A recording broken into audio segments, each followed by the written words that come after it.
Il y a un dicton qui dit que c'est ce que tu mets à l'intérieur qui sort. Donc ce dicton-là, nous allons l'interpréter sur deux volets. Donc premièrement, nous allons interpréter ça sur le côté physique, l'alimentation que nous consommons. Mes chers amis, ce que tu mets à l'intérieur, ce que tu manges qui impacte ta santé et aussi ta forme physique. Donc si tu veux rester longtemps en bonne santé et aussi rester physiquement en forme, avoir la forme physique que tu souhaites, il faut commencer par contrôler ton alimentation. Il faut commencer par contrôler ce que tu mets à l'intérieur. Parce que si tu mets des déchets de la poubelle à l'intérieur, il n'y a que la poubelle qui va sortir. Si tu passes ton temps à manger trop gras, trop huilé, trop lourd, ne sois pas étonné que tu sois obèse ou que tu sois autre chose que ce que tu veux.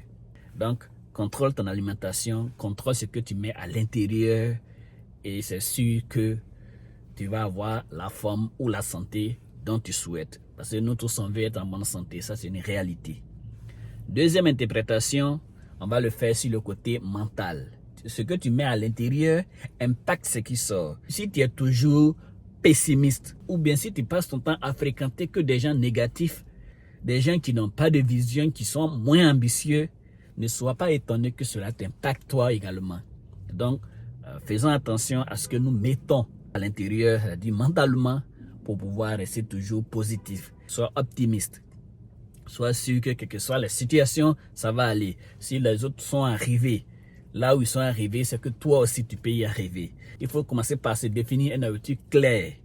Ensuite, entamer les stratégies qui te permettront de réaliser ce rêve. Donc, pour résumer, ce que tu mets à l'intérieur impacte forcément ce qui sort.